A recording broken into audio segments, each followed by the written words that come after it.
Sarah of the 𝗤𝗵𝗽𝗀𝘃𝑒conomist.com, and it's Video Thursday. And as promised, I'm going to cover advanced topics in kombucha making today. And if you do not know what kombucha is or don't know the history of it or why you should drink it, I suggest you go to my Video Thursday from last week and look at how to make kombucha parts 1 and 2, because those two videos are for beginners. And you really need, before you implement anything I'm going to talk about today, you really need to be an expert in making kombucha. And I say do not try this at home. It's kind of a joke term, but I really mean that. What I'm doing here is a little bit complicated, and you really need to know what you're doing with kombucha. Here's a good rule of thumb. If you make your kombucha every week or two and you don't have to look at a recipe and you just do it out of your head and you know it so well that you can do it like that, then I would consider you an expert. If you still have to consult any sort of written prompts or a cookbook or my video or anything like that to get you through making your batch each time, then you are not yet ready to try what I'm about to go through, okay? So start slow, and even if you need to make big batches, just add bowls. In my How to Make Kombucha Part 1 and 2, I have how to make 1 3/4 bowl of kombucha. And as you need more, just add bowls, okay? And when you get to a certain point, you're going to realize, oh, I need advanced topics, and that's when you come to this video. But do not come to this point until you really, really know what you're doing. I can't reiterate that enough, because this is a lot of stuff that I'm doing here. It's a lot of time, a lot of tea, a lot of sugar, and you do not want to waste your time doing this and get discouraged. Okay, so let me explain to you my approach for making large batches of kombucha. Basically what I do is I make a tea and sugar concentrate, and then I dilute it with water after I split it up between my containers. The containers I use are these 10-quart glass jars that I got at Target some years ago. I think Target still has them, and I understand just recently somebody told me Walmart has them as well. They are on the internet also. They come with a lid, but of course you don't need the lid. So when you buy them, just get rid of the lid. Recycle it, please. And all you need is the jar. Now what I do is when I make my kombucha concentrate and then dilute it with water, I only, let me take the lid off this, I only fill it up to about 7 quarts. And you may ask, well, why don't you go all the way? If it's a 10-quart jar, why don't you use 10 quarts? And the reason for that is kombucha, the depth of your brewing liquid should not be significantly deeper than it is wide for the container.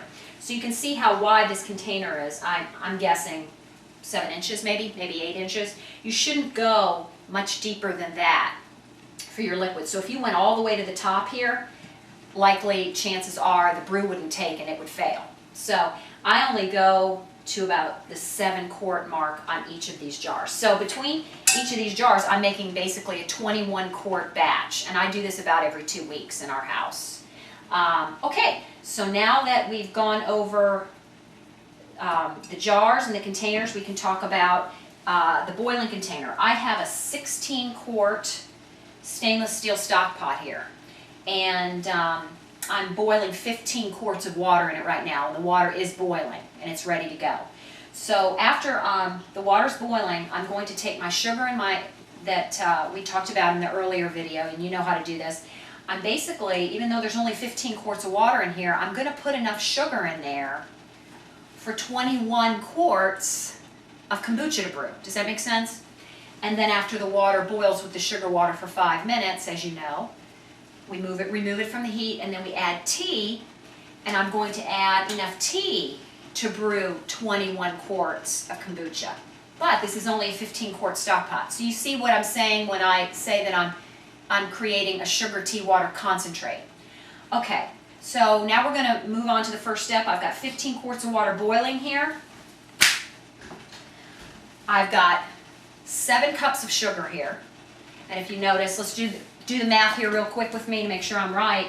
If there's 21 quarts, you need 1 cup of sugar for every 3 quarts. So 21 divided by 3 is 7. So I need 7 cups of sugar. That's how I came up with that. And of course, what I'm doing here, you can apply to any amount of kombucha you want. If you want to make more, if you want to make half as much, all you need to do is take what I'm doing here and apply it to your situation and do the math, and it'll come out right. And this is basically how I came up with it, is just by sitting down with a pencil and paper and figuring out the math. Okay, so we're going to pour the sugar in.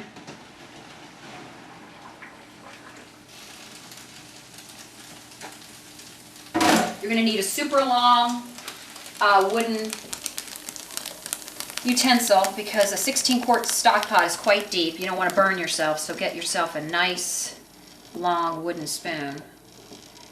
Then you're going to stir it up and boil it for another 5 minutes. And we will pick up at that point when we're ready to move on to the tea.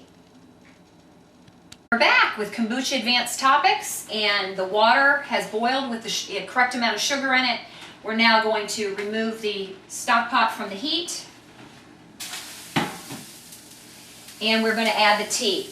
Now let me talk to you just a minute about tea. When you're making large amounts of kombucha, you may want to consider going to bulk tea from tea bags. It's a lot more cost effective, and especially since you are buying organic tea, which I recommended before if you remember, because regular tea is high in fluoride. I do recommend organic tea. You can get bags of bulk tea. I got this big, it's a 1 pound bag of organic China green tea from Frontier. You can get a bag of bulk black tea as well, and use that. And I'll go over how to deal with the bulk tea after the tea is strained. But for now, today, I'm going to use a mix of black tea bags and bulk green tea, because that's what I have on hand today. I'm actually out of bulk black tea. And if you're out of one or the other, you can mix. And let me talk a little bit about the amounts. A regular tea bag has 1 teaspoon of tea in it. So you can sit down and figure out how much bulk tea you need as an equivalent. For example, since we are going to be brewing 21 quarts of kombucha, our basic recipe is 3 quarts, and a basic 3-quart recipe requires 4 tea bags, if you remember. 3 goes into 21 7 times. 7 times 4 would be 28. So we need 28 tea bags for this entire batch. And the entire batch is in here. It's going to be a tea sugar water concentrate, as I talked about before. So divide 28 tea bags, which is what we need for this entire batch, by 2, because we're going to do half green tea, half black tea. I've got 14 organic black tea bags here. Put those in. And over here, I have 4.5 tablespoons of bulk organic green tea. And you say, well, why do you have 4.5 tablespoons? Because a tablespoon is 3 teaspoons. So 4.5 times 3 equates approximately to 14 teaspoons of organic black tea, which is what I would need if I was using organic green tea bags. If none of that, what I just said, makes sense to you, stick with tea bags. But I wanted to just run over that quickly, because when you do go to large batches, using bulk tea is much more cost effective and for making your large batches of kombucha. So here's my green tea equivalent, 14 black tea bags. The equivalent is 4.5 tablespoons of green tea. Dump that in. All right. And now we're going to let that steep for 10 minutes. We'll see you in a few minutes.